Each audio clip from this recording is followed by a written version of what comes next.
otkud ideja za ovu izložbu i koliko dugo se pripremala?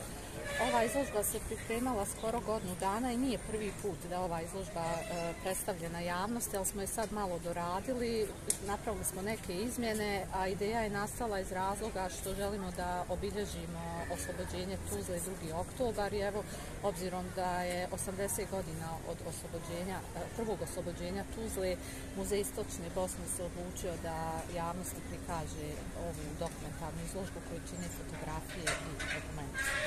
Sad, odakle ove fotografije, ko je na njima, kakvi su ovo dokumenti, kako ste došli do njih? Ove fotografije i dokumenti se nalaze u fundusu Muzeja Istočne Bosne i Tuzla.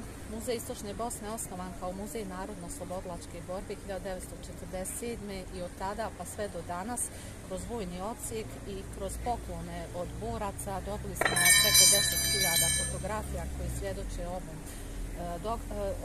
o Tuzli, samoj Tuzli, pa evo o njenom oslobođenju, a na fotografijama možemo vidjeti istaknute ličnosti Tuzle iz javnog života i borce koji su djelovali i početkom rata 1941. godine u Tuzli i u njenom oslobođenju i prvom i drugom. Ono što je vrlo zanimljivo, evo, to je nešto što mi prvo privuklo pažnju, su novinski članci zapravo o tome kako je Tuzla oslobođena. Pa imamo mi i novinske članke Fronta slobode i oslobođenja, obzirom da su oni se počeli štampati 1943. godine i u fundusu Muzeja Istočne Bosne imamo i te novinske članke, odnosno brojeve Fronta slobode i oslobođenja koji svjedoče o tome.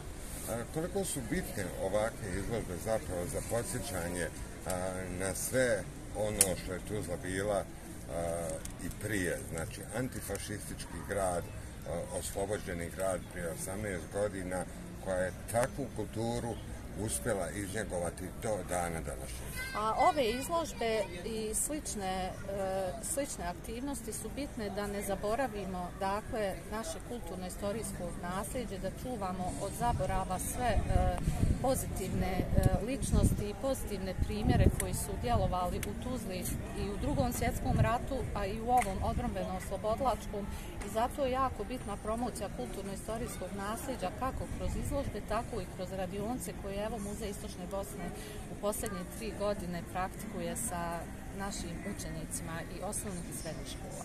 Hvala. Zapravo, evo, bitno, prije zvaničnog obilježavanja 2. oktobra jedna ovakva izložba koja pokazuje kako je to sve izgledalo prije 80 godina. Pa vidite, mi u Tuzli svaki dan obilježavamo 2. oktobar. Ove godine smo odlučili da to bude 2 dana, da to bude 1. i 2. Danas je subota, danas smo počeli sa izložbom koja pokazuje istaknute ličnosti koje su se borile za oslobođenje grada Tuzle, borili se protiv fašizma, dakle istaknuti antifašisti koji su pokazali svojom borbom da se može pobijediti fašizam, koji su pokazali šta je to grad Tuzla, da su pokazali koji je to pravac koji mi želimo, koji je to pravac kojim građanke i građani grada Tuzle žele da idu.